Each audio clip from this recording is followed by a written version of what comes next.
તો આણંદના આંકલાઓથી સમાચાર મળી રહ્યા છે। આણંદના આંકલાઓથી બાળકીના મોતનો જે મામલો પ્રકાશમાં આવ્યો છે તેને લઈને વધુ વિગતો સામે આવી છે।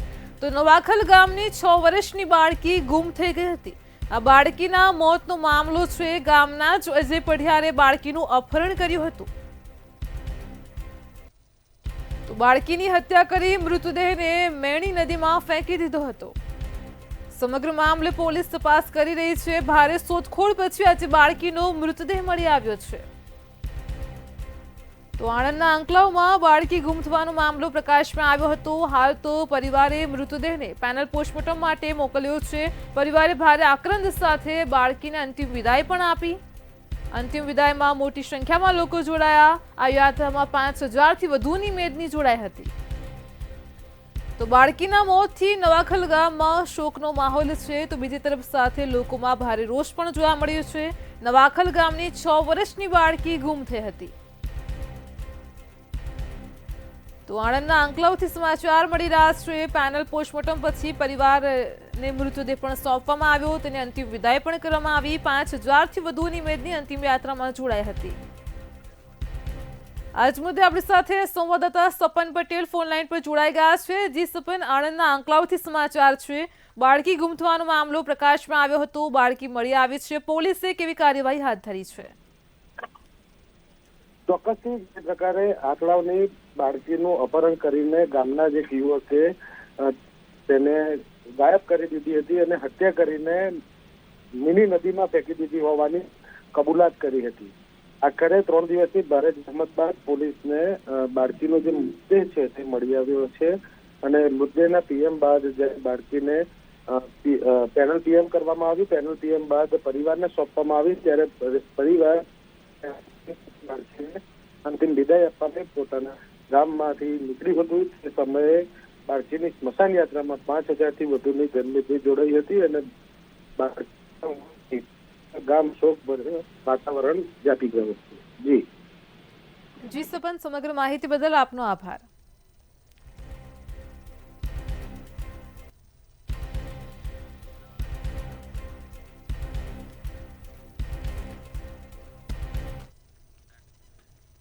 અમદાવાદથી સમાચાર મળી રહ્યા છે। અમદાવાદમાં ધોલેરા પોલીસે વિદેશી દારૂનો જથ્થો ઝડપી પાડ્યો છે। તો સમાચાર સામે આવ્યા છે। અમદાવાદથી ધોલેરા પોલીસે વિદેશી દારૂ ઝડપી પાડ્યો હતો। પોલીસે 9420 બોટલ દારૂ અને બિયર ઝડપી પાડી છે। તો અમદાવાદમાં ધોલેરા પોલીસની કામગીરી સામે આવી। પોલીસે કુલ ₹50,78,000નો મુદ્દામાલ પણ કબજે કર્યો છે। ડ્રાઈવરની ધરપકડ કરી છે। કન્ટેનરને પણ કબજે લેવામાં આવ્યું હતું। પોલીસે 9420 બોટલ દારૂ અને બિયરની ઝડપી પાડી છે। સમગ્ર મામલે ધોલેરા પોલીસે વધુ તપાસ પણ હાથ ધરી।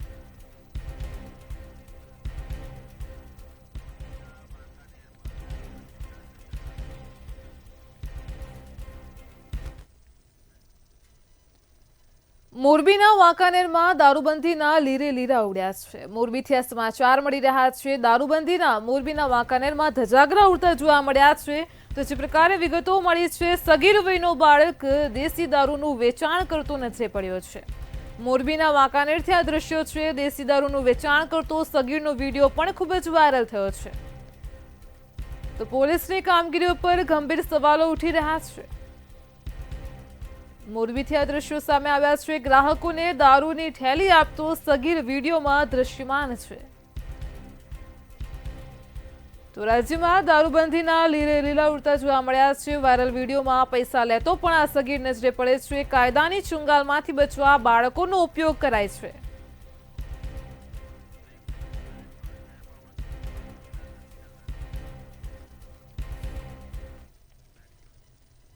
રાજકોટથી સમાચાર મળી રહ્યા છે। રાજકોટ શહેરમાં વધુ એકવાર ગુંડાગર્દીના દ્રશ્યો પણ જોવા મળ્યા છે।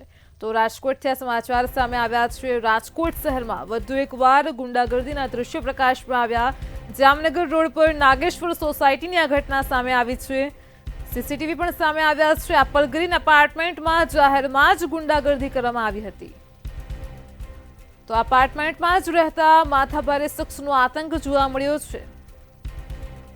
માથાભારે ઇસમે લોકો પર હુમલો કર્યાનો પણ ગંભીર આક્ષેપ છે।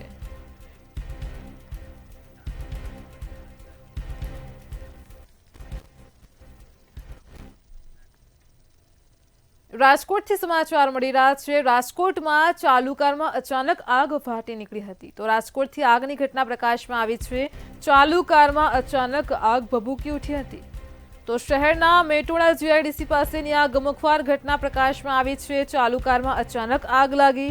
હ્યુન્ડાઈ એક્સેન્ટ કારમાં અચાનક આગની ઘટના બની હતી। જો કે આ ઘટનામાં કારમાં સવાર તમામ લોકોનો આબાદ બચાવ થયો છે।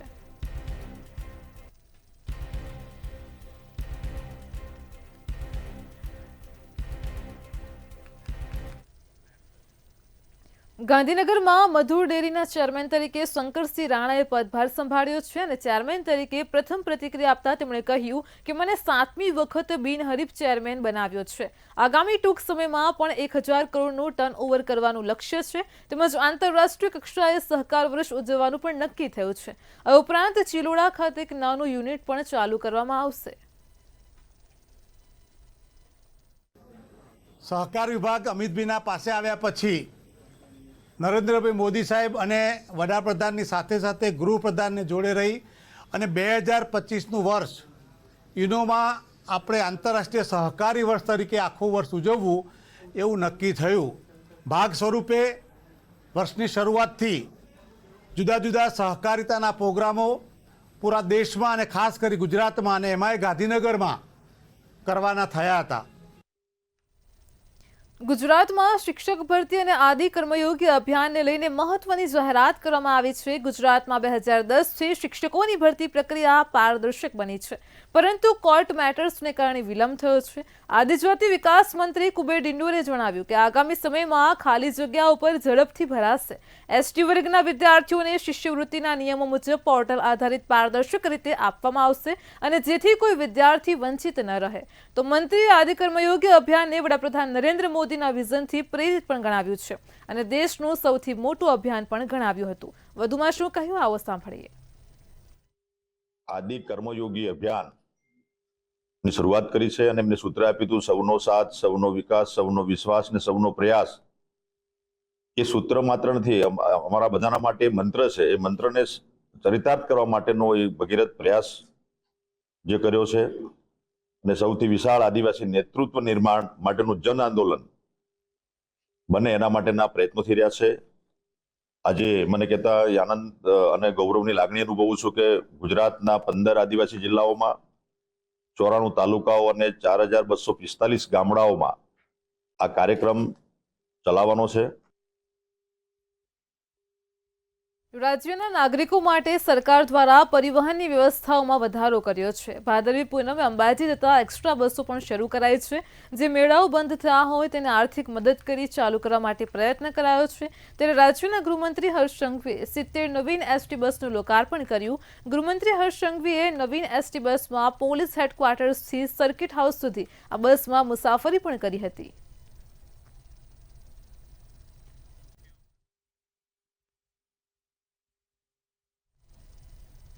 અમદાવાદના શાહપુર વિસ્તારમાં અમદાવાદ મ્યુનિસિપલ કોર્પોરેશન દ્વારા સંચાલિત લાલકાકા હોલમાં લાંબા સમયથી સફાઈ ન થતા ગંભીર સ્થિતિ જોવા મળી છે। આ હોલમાં ઠેર ઠેર ધૂળ જામેલી છે અને કરોળિયાના ઝાડા પણ ફેલાયેલા જોવા મળે છે।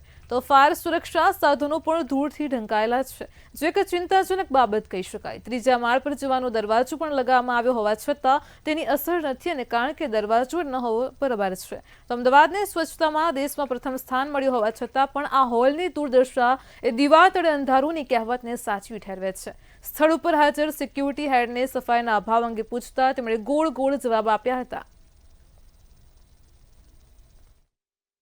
छेक तीसरी मंजिल तक गंदगी ही गंदगी है, मिट्टी जमी हुई है, सभी जगह जाले लगे हुए हैं, सफाई बहुत सारे दिनों से नहीं हुई है। नहीं ऐसा नहीं है सफाई। चलो मैं आपको दिखाती हूँ। हुआ होगा, ऐसा नहीं, आपको ऐसा नहीं बोलता हूँ गंदगी नहीं होगी, होगी। हॉल में तो क्या है कि रोज पार्टी होती है तो गंदगी रहती है, आते हैं सफाई वाले सफाई करते ही है। अभी गाड़ी कचड़े की गई साफ करके। અમદાવાદ શહેરને હમણાં જ થોડા સમય પહેલાં જ જે સ્વચ્છ સિટીનો એવોર્ડ મળ્યો છે અને સૌથી સ્વચ્છ શહેર એ અમદાવાદ શહેર બન્યું છે, પરંતુ વાસ્તવિકતા કંઈક અલગ છે. કોર્પોરેશનનો હોલ છે ત્યાં જે ગંદકીના જે થર છે તે જોવા મળી રહ્યા છે, એટલે કે દીવા તળે અંધારું હોય તેવો ઘાટ ઘડાયો છે. શાહપુર વિસ્તારનો લાલાભાઈ કોમ્યુનિટી હોલ છે આ, અને જ્યાં દરવાજો તો છે પરંતુ દરવાજાની ઉપર અને નીચેના ભાગેથી કોઈ પણ માણસ સરળતાથી ધાબા ઉપર જઈ શકે તે પ્રમાણેનો આ દરવાજો છે, કારણ કે આ દરવાજાના ઉપરનો અને નીચેનો જે ગ્લાસ છે તે તૂટી ચૂક્યો છે અને કોર્પોરેશનને નવો ગ્લાસ લગાવવા માટેનો સમય નથી. જ્યારે આ હોલ છે છેલ્લા કેટલાય સમયથી લોકો આનો ઉપયોગ કરવાથી વંચિત રહે છે, કારણ કે સમારકામ થતું નથી અને તેના જ કારણે લોકોને આ હોલ છે તે ઉપયોગ કરવામાં નથી આવતો. બીજી બાજુ જે સફાઈની મોટી વાતો કરવામાં આવે છે, સફાઈ કર્મચારીઓને એવોર્ડ પણ આપવામાં આવી રહ્યા છે, પરંતુ આ જે જાળા જોઈ રહ્યા છો તમે કે જે તમામ જગ્યા ઉપર જે જાળા જોવા મળી રહ્યા છે, સીડીમાં પણ જે માટીના જે થર છે તે જામી ગયેલા જોવા મળે છે, જે રેલિંગ છે એની ઉપર પણ જે માટી છે તે જામી ચૂકી છે. એટલે કે આ દ્રશ્યો જ બતાવે છે કે છેલ્લા કેટલાય સમયથી અહીંયા જે સાફ સફાઈ છે તે કરવામાં નથી આવી અને તેના જ કારણે અહીંયા જે ગંદકીના જે એટલે કે સફાઈના અભાવને કારણે જે સ્વચ્છતા નથી જોવા મળી રહી. આ ચોખ્ખા જે જાળા જોવા મળી રહ્યા છે, એટલે કે સફાઈ જો કરવામાં આવતી હોત તો આ પ્રકારના દ્રશ્યો છે તે અહીંયા જોવા ન મળતા હોત. બીજી બાજુ જે ઠેર જે પાનની પિચકારી મારેલા પણ જે દ્રશ્યો છે તે જોવા મળી રહ્યા છે, એટલે કે સફાઈની મોટી વાતો કરવામાં આવે છે, સફાઈના ભણગા ફૂંકવામાં આવે છે, પરંતુ આ કોર્પોરેશનનો જ હોલ છે, કોર્પોરેશનની પોતાની પ્રોપર્ટી છે અને કોર્પોરેશનની પોતાની જ પ્રોપર્ટીમાં આટલી ગંદકી છે તો શહેર સ્વચ્છ કેવી રીતે રહેશે તે સૌથી મોટો એક સવાલ છે. ત્યારે હવે કોર્પોરેશન અને કોર્પોરેશનના સત્તાધીશો, કોર્પોરેશનના અધિકારીઓ ક્યારે આ હોલને સ્વચ્છ કરશે, કારણ કે ઠેર જ્યારે લોકો અહીંયા કોઈ સારો ખરાબ પ્રસંગ કરવા આવતા હોય અને આવી રીતે ગંદકી હોય તો લોકો છે તે બીમાર પણ પડી શકે છે, કારણ કે મોટી સ્વચ્છતાની વાતો કરવામાં આવે છે, પરંતુ તમામ જે ત્રીજા માળેથી લઈને છેક નીચે ગ્રાઉન્ડ ફ્લોર સુધી તમામ જગ્યા ઉપર જે ગંદકી છે તે જોવા મળી રહી છે. તો ક્યારે શાહપુર વિસ્તારમાં આવેલો આ લાલાભાઈ કોમ્યુનિટી હોલ છે તે ક્યારે સ્વચ્છ થશે તે સૌથી મોટો સવાલ છે. કેમેરા પર્સન પૂજન બ્રહ્મભટ્ટ સાથે કિંજલ બોરી, સમંતવ્ય ન્યૂઝ, અમદાવાદ. અમદાવાદ પશ્ચિમ રેલવે દ્વારા મુસાફરોની સુવિધા માટે ટ્રેનના સ્ટોપેજ વધારવામાં આવ્યા છે. 10 ટ્રેનોનું અમદાવાદ મંડળના વિવિધ સ્ટેશનો પર સ્ટોપેજ શરૂ કરાયું છે. ત્યારે ઇન્દોર ગાંધીધામ એક્સપ્રેસ 7મી સપ્ટેમ્બરથી સામાખ્યાલી સ્ટેશન પર સ્ટોપેજ આપવામાં આવ્યું છે, તો બેંગલુરુ ભગત કી કોઠી સાપ્તાહિક એક્સપ્રેસને 7મી સપ્ટેમ્બરથી મહેસાણા સ્ટેશન પર સ્ટોપેજ અપાયું છે. રેલવે મુસાફરોને ધ્યાને લઈને ટ્રેનના સ્ટોપેજ વધારવામાં આવ્યા છે. યાત્રીઓને ડિમાન્ડમાં લઈને, યાત્રીઓને ઘસારાને ધ્યાનમાં લઈને અમદાવાદ ડિવિઝને અમુક ગાડીના જગ્યાએ સ્ટોપેજ આપ્યા છે. એમાં જે ઇન્દોર ગાંધીધામ જે એક્સપ્રેસ છે એને સામાખ્યાલી સ્ટેશન પર સ્ટોપેજ આપવામાં આવ્યું છે. બેંગલુરુ ભગત કી કોઠી વીકલી એક્સપ્રેસ છે એને મહેસાણા સ્ટેશન પર સ્ટોપેજ આપવામાં આવ્યું છે. તિરુવનંતપુરમ શ્રી ગંગાનગર વીકલી એક્સપ્રેસ છે એને પણ મહેસાણા સ્ટોપેજ આપવામાં આવ્યું છે. બાંદ્રા ટર્મિનલ દિલ્હી સરાય રોહિલા એક્સપ્રેસને મહેસાણા સ્ટોપેજ આપવામાં આવ્યું છે. એવી જ રીતે બરેલી ભુજ એક્સપ્રેસને માલિયા મિયાણા સ્ટેશન પર સ્ટોપેજ આપવામાં આવ્યું છે અને બાંદ્રા ટર્મિનલ હિસાર એક્સપ્રેસને સિદ્ધપુર સ્ટેશન પર સ્ટોપેજ આપવામાં આવ્યું છે. વડોદરાથી સમાચાર મળી રહ્યા છે તો વડોદરામાં જૂની ગઢી ગણપતિ બાપાની વિસર્જન યાત્રા નીકળી હતી અને વડોદરાના સાંસદ ડોક્ટર હેમાંગ જોશીએ શ્રીજીની આરતી પણ કરી હતી. આ વિસર્જન યાત્રા સંવેદનશીલ વિસ્તારમાંથી પસાર થવાની હોવાથી પોલીસ દ્વારા ચુસ્ત બંદોબસ્ત પણ ગોઠવાયો હતો, તેમજ પોલીસ દ્વારા રૂટ પર ડ્રોનથી બાજ નજર પણ રાખવામાં આવી હતી. આટલી ધૂમ હોય વડોદરા છે અને વડોદરાના જૂની ગઢીના ગણપતિ એ તો ખૂબ પ્રાચીન અને આપણા પરંપરાગત રીતે નીકળતી એ યાત્રા હોય છે. એની વિસર્જન યાત્રાની છેલ્લી આરતીમાં સંમિલિત થઈ અને વડોદરાના એક નાગરિક તરીકે મને આજે ખૂબ આનંદ અને હર્ષની લાગણી અનુભવાય છે અને આપના માધ્યમથી સમગ્ર વડોદરાવાસીઓને આ ગણેશ ઉત્સવની હાર્દિક શુભેચ્છાઓ અને અભિનંદન પાઠવું છું. આજે 7મા દિવસે જૂની ગઢી મિત્ર મંડળના ગણેશજીનું વિસર્જન યાત્રાનો પ્રારંભ થવા જઈ રહ્યો છે. આપણે શુભકામનાઓ આપીએ કે સુખ શાંતિથી યાત્રા પૂર્ણ થાય અને ભગવાન શ્રી ગણેશના ચરણોમાં પ્રાર્થના કરીએ કે આવનારું વર્ષ સુખ શાંતિ અને સમૃદ્ધિ શહેરીજનો માટે લઈ આવે. વર્ષોની પરંપરા મુજબ વડોદરાના સંવેદનશીલ વિસ્તારમાં એવા જૂની ગઢીમાંથી અત્યારે શ્રીજી વિસર્જન યાત્રા નીકળી રહી છે. ચુસ્ત પોલીસ બંદોબસ્ત વચ્ચે વર્ષોની પરંપરા મુજબ 78મી જૂની ગઢી મિત્ર મંડળ દ્વારા જે શ્રીજીની પ્રતિમા સ્થાપિત કરવામાં આવે છે 7 દિવસ બાદ આતિથ્ય મંડળ બાપાની વિસર્જન યાત્રાનું આયોજન કરવામાં આવે છે. મોટી સંખ્યામાં જે ભાવિક ભક્તો આ યાત્રામાં જોડાયા છે.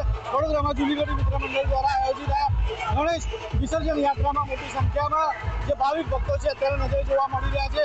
સંવેદનશીલ વિસ્તાર હોવાથી પોલીસ દ્વારા પણ ચુસ્ત બંદોબસ્ત કરવામાં આવે છે. Dhaba point, deep dhaba point તેમજ સીસીટીવી તેમજ ડ્રોનથી ચાપતી નજર આ વિસર્જન યાત્રા પર મૂકવામાં આવશે. આપણે જોઈ શકીએ છીએ પ્રમાણે પ્રકારની જે વ્યવસ્થા છે એ વ્યવસ્થાઓ જે આયોજકો છે તેમના દ્વારા પણ કરવામાં વ્યવસ્થાઓ કરવામાં આવી રહી છે. ત્યારે જે આયોજકો છે તે આયોજકો સાથે પણ વાત કરવાનો પ્રયત્ન કરીશું અને જાણીશું કે કેવા પ્રકારની વ્યવસ્થાઓ જે આયોજકો છે તેમના દ્વારા કરવામાં આવી છે. જે આયોજક છે આયોજકો સાથે વાત કરીશું કેવા પ્રકારની વ્યવસ્થાઓ કરવામાં આવી છે. સંવેદનશીલ વિસ્તાર ગણાતો એવો જૂની ગઢીનો વિસ્તાર છે અને ધામધૂમ આન બાન શાન સાથે હવે શ્રીજીની જે વિસર્જન યાત્રા છે તે પ્રસ્થાન થઈ છે. કેવી રીતનું આયોજન છે? આયોજન આ વખતે અમે દર વર્ષ કરતાં કંઈક અલગ રાખેલું તમે પોતે જુઓ છો. આ વખતે અમે મીડિયા માટે સ્પેશિયલ વેનિટી વેન રાખેલી છે મીડિયાને પોતાને કવરેજ કરવા માટે. અને બીજી વસ્તુ છે અખતરો હમણાં અંડાનું થયું છે એવું કોઈ આપણે વસ્તુ બની એની માટે ચારો તરફ અમે પોતાના મંડળના કેમેરા લગાવ્યા છે અને બધી રીતનું આપણે પબ્લિક માટેથી લઈને બધા માટે અમે પાણીનું પણ આયોજન એટલે સર્વસ્ત્ર અમે એને આયોજન રાખેલું છે આ વખતે. ચોક્કસ રીતે આયોજકો દ્વારા તમામ પ્રકારની વ્યવસ્થાઓ કરવામાં આવી છે. કોઈ પણ પ્રકારનો અનિચ્છનીય બનાવ ન બને તેની સંપૂર્ણ તકેદારી પોલીસ તંત્રની સાથે સાથે જે આયોજકો છે તેમના દ્વારા રાખવામાં આવી છે. પોતાના ખર્ચે જે મંડળ છે તે પોતાના મંડળના ખર્ચે તે તમામ જગ્યાએ જે સીસીટીવી કેમેરા છે તે આયોજકો દ્વારા કરવામાં આવે છે. સાથે પોલીસનો પણ ચુસ્ત બંદોબસ્ત છે. તમામ પ્રકારની વ્યવસ્થા પોલીસ તંત્ર દ્વારા પણ કરવામાં આવી છે. Dhaba point, deep dhaba point સહિતના અનેકો એવી વ્યવસ્થાઓ કરવામાં આવી છે. તે પ્રકારે કોઈ પણ પ્રકારની અનિચ્છનીય બનાવ ન બને તેની સંપૂર્ણ તકેદારી પોલીસ તંત્ર દ્વારા રાખવામાં આવી છે. ત્યારે મોટી સંખ્યામાં જે ભાવિક ભક્તો છે તે આ વિસર્જન યાત્રામાં અત્યારે જોડાઈને હર્ષ ઉલ્લાસ સાથે ભક્તિમય વાતાવરણમાં આ યાત્રાને હવે પ્રસ્થાન કરવામાં આવી છે. નિર્ધારિત રૂટ જે નક્કી કરવામાં આવે છે નિર્ધારિત રૂટ ઉપર આ યાત્રા નીકળશે. અત્યારે જૂની ગઢીથી નીકળીને વડોદરાના રાજમાર્ગ ઉપર નીકળશે. વડોદરાના રાજમાર્ગ ઉપર નીકળ્યા બાદ જે શ્રીજીની જે વિસર્જન યાત્રા છે તે નવલખી કૃત્રિમ તળાવ ખાતે વિસર્જન શ્રીજીનું કરવામાં આવશે. ત્યારે આ યાત્રામાં મોટી સંખ્યામાં જે ભાવિક ભક્તો છે વિશેષ જોડાયા છે. સંવેદનશીલ વિસ્તાર હોવાથી પોલીસ તંત્ર દ્વારા પણ તમામ પ્રકારની સુરક્ષાને લઈને વ્યવસ્થાઓ કરવામાં આવી છે. શાંતિપૂર્ણ માહોલમાં આ વિસર્જન યાત્રાનું સમાપન થાય તેવી રીતની તકેદારી પોલીસ તંત્ર દ્વારા રાખવામાં આવી છે. ત્યારે આયોજકો દ્વારા પણ સુરક્ષાના ભાગરૂપે તમામ પ્રકારની વ્યવસ્થાઓ કરવામાં આવી છે. કેમેરામેન મિલિંદ મહિલા સાથે સત્યમ નેવાસકર, મંતવ્ય ન્યૂઝ, વડોદરા. વડોદરાથી સમાચાર મળી રહ્યા છે. વડોદરામાં વિસર્જન યાત્રામાં મોટી ભીડ જોવા મળી છે. ઉલ્લેખનીય છે કે ગણેશજીનું વિસર્જન પણ થઈ રહ્યું છે જે દ્રશ્ય પ્રકાશમાં આવ્યા છે. શ્રીજી વિસર્જનમાં ભારે ભીડ ઉમટી પડી હતી. આજે 7મા દિવસે નવલખી ખાતે ભક્તો ઉમટી પડ્યા હતા. તો વડોદરાના નવલખીથી આ દ્રશ્ય પ્રકાશમાં આવ્યા છે. કૃત્રિમ તળાવમાં ભક્તો દ્વારા શ્રીજીનું વિસર્જન કરવામાં આવ્યું હતું. મોટી સંખ્યામાં ભક્તો ઉમટી પડ્યા હતા. તો તંત્ર દ્વારા પણ ભાવિક ભક્તો માટે સુચારુ આયોજન કરવામાં આવ્યું છે.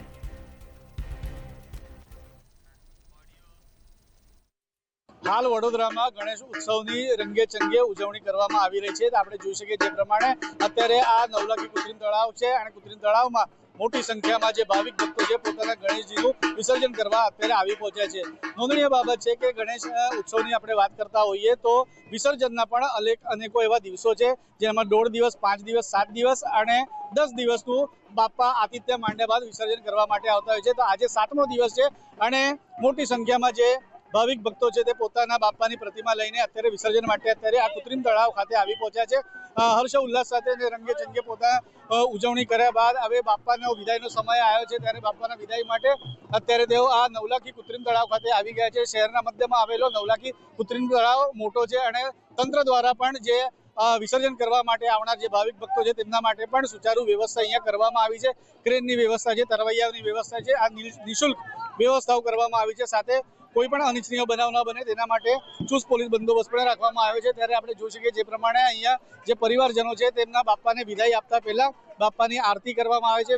પૂજન અર્ચન કર્યા બાદ બાપાને તેમની જે વિદાય છે તે વિદાય કરવામાં આવશે, તેમનું વિસર્જન કરવામાં આવશે. વિસર્જન કરવા માટે તરવૈયાઓની ફોજ પણ રાખવામાં આવી છે. સાથે તમામ પ્રકારની વ્યવસ્થાઓથી તંત્ર દ્વારા સજ્જ કરી દેવામાં આવ્યું છે. જે નિર્માલ્ય કે અનેકો એવા જે ફૂલ છે તેમને અહીંયા મૂકવા માટેની પણ વ્યવસ્થાઓ કરવામાં આવી છે.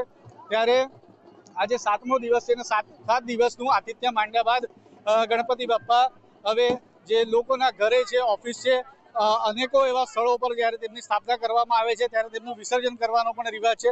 મહારાષ્ટ્રીયન જે પરિવાર છે તેમાં પણ જે ગણપતિ બાપા હોય છે ત્યારે ગૌરી ગણપતિ તરીકે પણ તેમને વસાવવામાં તેમની સ્થાપના કરવામાં આવે છે. અને ગૌરી ગણપતિની જે સ્થાપના છે તે બાદ એટલે 7 દિવસનું આતિથ્ય માંડ્યા બાદ ગણપતિનું તેમજ મા ગૌરીનું જે વિસર્જન તે કરવામાં આવે છે. ત્યારે આપણે જોઈ શકીએ તેમાં તંત્રએ પણ તમામ પ્રકારની જે અલાયદી વ્યવસ્થાઓ કરવામાં આવી છે. તે અહીંયા તરવૈયાઓની સાથે જે ફાયર અને તમામ પ્રકારના વ્યવસ્થાથી સજ્જ કરેલું છે નવલાખી કૃત્રિમ તળાવ ખાતે. ત્યારે મોટી સંખ્યામાં જે ભાવિક ભક્તો છે પોતાના બાપાના વિસર્જન માટે અહીંયા આવી પહોંચ્યા છે. ત્યારે આ વડોદરાના નવલાખી મેદાન ખાતે તંત્ર દ્વારા તમામ પ્રકારની જે વ્યવસ્થા છે તે પણ નજરે જોવા મળી છે. તરવૈયાઓ બાપાને હાથમાં લઈને તેમને આખરી જે વિદાય છે તે આપી રહ્યા છે, વિસર્જન કરી રહ્યા છે. સાથે તંત્ર દ્વારા જે મોટી જે ક્રેન્સ છે તેનું પણ અહીંયા આયોજન કરવામાં આવ્યું છે. બેઠક વ્યવસ્થાની વ્યવસ્થાઓ કરવામાં આવી છે. સાથે પોલીસ તંત્ર છે તે પણ અહીંયા જોવા મળી રહ્યું છે. ત્યારે તમામ પ્રકારની વ્યવસ્થાઓ કરવામાં આવી રહી છે. ત્યારે વિસ્તારના જે કાઉન્સિલર છે જાગૃતિબેન કાકા તે પણ આપણી સાથે છે, તેમની સાથે વાત કરીશું. બેન, આજે 7મો દિવસ છે અને પોતાના નિવાસ સ્થાને, કોઈ ઓફિસ સ્થાને, કોઈના ફેક્ટરીમાં ગણેશજીની સ્થાપના કરતા હોય છે. આજે 7મા દિવસે મોટી સંખ્યામાં ભાવિક ભક્તો કૃત્રિમ તળાવ ખાતે આવી પહોંચ્યા છે. શું કહેવા માંગશો? વડોદરા એક ઉત્સવ નગરી, એક સંસ્કારી નગરી. વડોદરાની અંદર ગણપતિ દાદાનું આગમન ગણપતિની ચતુર્થીના દિવસ પહેલાથી 15 દિવસથી પહેલાથી ગણપતિનું આગમન વડોદરા શહેરની અંદર થઈ રહ્યું છે. ગલીએ ગલીએ જોવો અત્યારે એક જ નારો છે, ગણપતિ બાપા મોરિયા. એની અંદર જે કૃત્રિમ તળાવ બનાવ્યા છે, બધા જ કૃત્રિમ તળાવની અંદર સંપૂર્ણ વ્યવસ્થા છે, કોઈ તકલીફ નથી. અમારા વડોદરા કોર્પોરેશનની ટીમ, ફાયરની ટીમ, અધિકારી દરેક વોર્ડના, પોલીસની ટીમ, મેડિકલની ટીમ અને દરેક લોકો સજ્જ છે.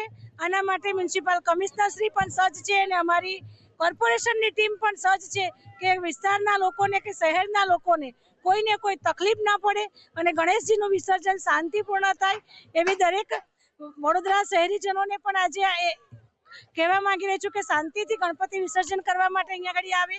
દરેક તળાવની અંદર બહુ જ સારી વ્યવસ્થા છે, કોઈ જ તકલીફ નથી. તમે જુઓ કે સવારથી જ અહીંયા આગળ સજ્જ છે. મેડિકલની ટીમ પણ સજ્જ છે, 108 પણ અહીંયા આગળ છે, ફાયરની ટીમ પણ અહીંયા આગળ તૈનાત છે. ચોક્કસથી એટલે કહી શકાય તે પ્રમાણે જે લોકો અહીંયા જે ભક્તો છે તે પોતાના ગણપતિનું વિસર્જન કરવા માટે જ્યારે અહીંયા આવે છે તેમના માટે તમામ પ્રકારની અલાયદી વ્યવસ્થા તંત્ર દ્વારા કરવામાં આવી છે. તે પછી ફાયર સેફટીની હોય, મેડિકલની હોય કે અન્ય વ્યવસ્થા હોય તેનાથી તંત્ર હવે તમામ વ્યવસ્થાઓથી સજ્જ બન્યું છે. ત્યારે આજે 7મા દિવસે રંગે ચંગે ને ભવ્ય ઉત્સાહભેર રીતે અત્યારે પોતાના ગણપતિ બાપાનું અત્યારે વિદાય એટલે વિસર્જન કરવાનું આવી રહ્યું છે. કેમેરામેન મિલિંદ મૈલે સાથે સત્યમ નેવાસકર, મંતવ્ય ન્યૂઝ, વડોદરા.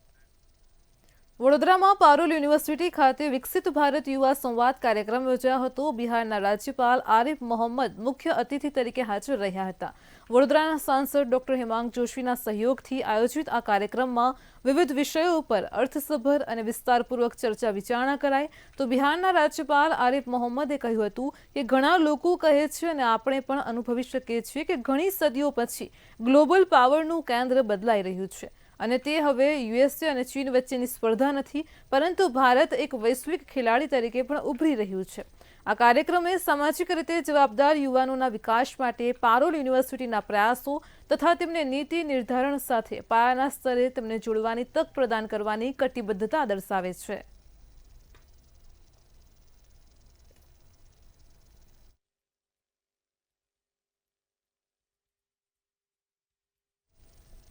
મેટ્રો 10 માં હાલ આટલું જ. પડે પણની અપડેટ મેળવતા રહો માત્ર મંતવ્ય ન્યૂઝ પર. નમસ્કાર.